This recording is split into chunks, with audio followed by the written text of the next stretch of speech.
Alright, today we're going to be looking at Cordovan Vintage by Banana Republic. If you're thinking of buying this fragrance or any others over at fragrancenet.com, use the discount code linked in the description below to get 30% off your entire purchase.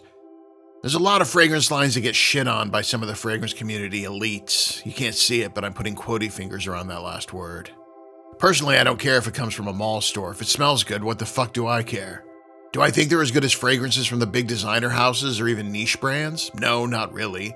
But for the price point and availability, you could do a whole lot worse than the Banana Republic line. And I'm going to talk to you today about one that I think doesn't get nearly enough ink. Cordovan Vintage is a fragrance for when you want something mature and seductive, but also fresh and subtle. It moves effortlessly between an energizing fragrance that picks you up and a warm, masculine fragrance that makes you feel like you're about to close a huge deal and take the team out for steaks, martinis, and strippers. Oh, sorry, I mean exotic dancers. It's a fragrance that works year-round and won't break the bank. Sounds like a fucking winner to me. This one opens with a tart bergamot that's offset by a rich fig leaf note that adds a touch of fresh green bitterness. It's an open that feels a lot more luxurious than I'd expect from a fragrance that cost me 20 bucks. Like when you decide to treat yourself with a pedicure. Sure, it's not going to break the bank, but it feels like heaven getting your little toesies pampered every once in a while. Yeah, I get pedicures, what of it? The middle brings in a spicy nutmeg note that's given a bit of a wash with a soapy lavender and iris combination that when combined make this incredibly soothing and warm, but still masculine and clean. It's incredibly refined, almost upper class, and really hitting way above its weight class. The base brings in dry vetiver and a tart green juniper, but covers all that up with a super clean leather note that carries over a lot of the soapiness from the middle.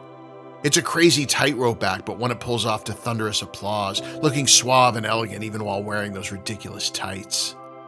Longevity is not great. I got 4 to 5 hours on my skin with okay projection for the first hour. It's the one issue I have with the fragrance, but if I'm being honest, for the price I can live with it. I'm a big boy, I can just reapply later in the day. Presentation is very nice indeed. A simple design with a leather top cap that comes off elegant, refined, and masculine. The atomizer isn't amazing, but again, for the price, I'm willing to turn a blind eye to some of its smaller faults. Is this going to get you compliments? It was the great inventor Alexander Graham Bell who once said, "Watson, come here, I need you," to stop fishing for compliments. The fragrance you wear should be a statement about yourself, not an avenue to get people to like you. He invented the goddamn telephone, so you know he's worth listening to. Final thoughts? Is it original? No. Is it taking chances? No. But if you really don't care about that shit and just want to smell fantastic at a good price point, you could do a whole lot worse than this one. Go find it, try it, and let me know what you think.